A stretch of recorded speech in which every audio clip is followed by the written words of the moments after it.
Donald Trump acaba de romper públicamente con Pete Hegseth por primera vez en toda su presidencia. Y claro, ¿quién quiere cargar con un secretario de defensa señalado por órdenes ilegales? Pero aquí viene el detalle incómodo. Trump también está hundido en ese mismo pantano. Ningún truco verbal ni explicación improvisada lo limpia. Ni no sabía ni me informaron mal. Ni tampoco ya veremos en 2 semanas. Nada. El presidente está acorralado y él lo sabe. Por eso anoche hizo algo muy propio de él cuando entra en pánico. Borró un post mientras crecía el rumor de que planeaba despedir a Pete. El caos en la Casa Blanca es inmediato y visible. And if I was ever given an unlawful order, I would refuse. If you have time, you can certainly go to the judge, advocate generals, the lawyers, and have a discussion about it. If you don't have time, you just say simply, I'm not going to do that. That's against the law. It puts a lot of burden on the troops to make a decision in real time. It's a tremendous amount of burden on officers in the military, but that is their responsibility, and they can figure out, a reasonable person can tell something that is legal and something that is illegal. So would you refuse these specific orders to strike drug boats if you were still in uniform? Well, the difference between the initial strike and what is being reported, as a second strike, and those things are different. I think this administration has tied themselves in knots, the explanations that we have received on how this is all legal. And I was saying weeks ago, my concern is with the service members, that we're gonna put these individuals in a really, really tough decision, in a tough place. And they may find out, down the road that they did something that is illegal. It is not fair to them. That's why we need presidents and Secretary of Defense who understand the Constitution, who understand the rule of law, and have more respect for the Constitution and the country and service members than the whims of a president. All right, Senator Mark Kelly, thank you so much. Ahí lo tienen, un senador, astronauta y veterano militar explicando lo que debería ser obvio, pero que parece ciencia ficción en esta Casa Blanca. Trump está poniendo a nuestras tropas en una posición vergonzosa, obligarlas a elegir entre obedecer al comandante en jefe o violar la ley, y luego se atreve a decir que quienes odian este país son los demás. Él lleva años atacando las ciudades más grandes, ridiculizando a los veteranos e insultando a los gobernadores, de esta manera utilizando a los militares como utilería política. Es una conducta profundamente antipatriótica. Y el show no termina ahí. Después de que Trump intentara distanciarse, Pete, que vive al borde de un ataque de nervios, salió corriendo a publicar un post ridículo para salvar su pellejo ante su jefe. Ese clip de Trump contradiciéndose lo deja claro. El presidente está empujando a Pete hacia el despeñadero. Vamos a ver ese momento.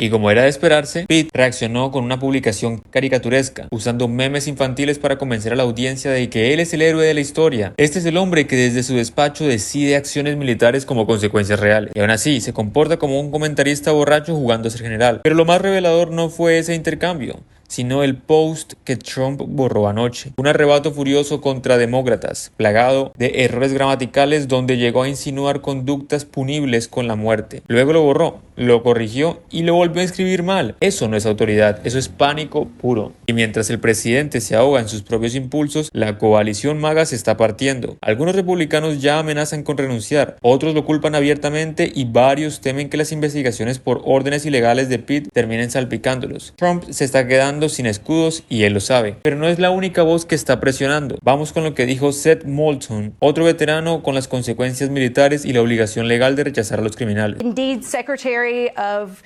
Defense Pete Hegseth did order a second follow-up strike on survivors of a boat strike. Do you think that he should resign from his post? I mean, absolutely. He should have resigned months ago when he shared classified information with his family that could have gotten American pilots killed, something that would have gotten any private under his command thrown into prison. So this is someone who is wholly unqualified to be Secretary of Defense. And now the only debate, if this proves true, if these allegations prove true, now the only debate is just whether or not he's a murderer or a war criminal.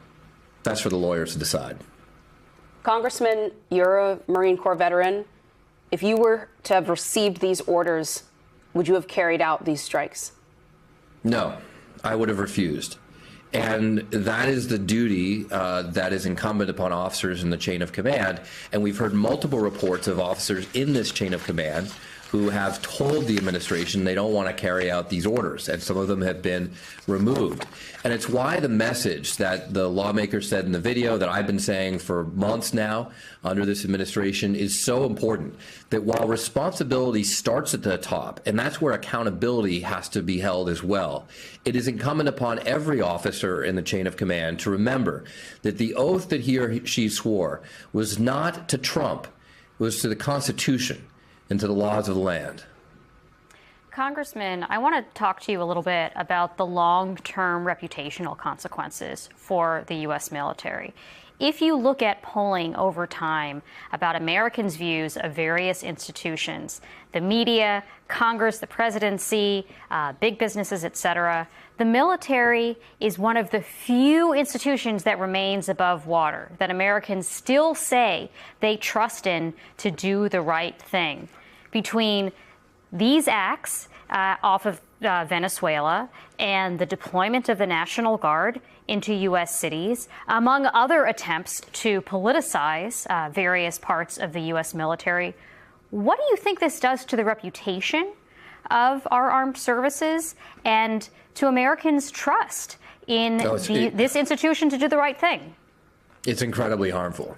And as a proud Marine Corps veteran, it really bothers me. If you look at those numbers over time, they've come down dramatically since 2016, since the first Trump administration, because Trump himself has never had any respect for the military. Remember, this is the man who made fun of John McCain, a true hero of the Vietnam War, for getting captured.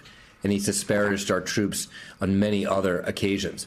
And then he selects in his second term a Secretary of Defense who wrote a book. He literally wrote a book as a Fox News anchor on how to politicize the military. So Trump thinks of the military as a tool for his own benefit, as a political tool to wield against his foes. And he's hired a Secretary of Defense who's totally subservient to that idea and is carrying that out before our eyes. It's incredibly harmful to the law. Aquí está el punto clave. Tanto Kelly como Molson, dos personas que sí han puesto el cuerpo por este país, coinciden con lo mismo. Trump está usando el ejército como si fuera un accesorio para sus caprichos. Y Pete es simplemente la extensión de esa irresponsabilidad. Y eso no es solamente ilegal, es destructivo para la institución más respetada de Estados Unidos. No olvides dejar tu like, comentar, suscribirte, que nos ayuda mucho. Esto es Rumor de Estado.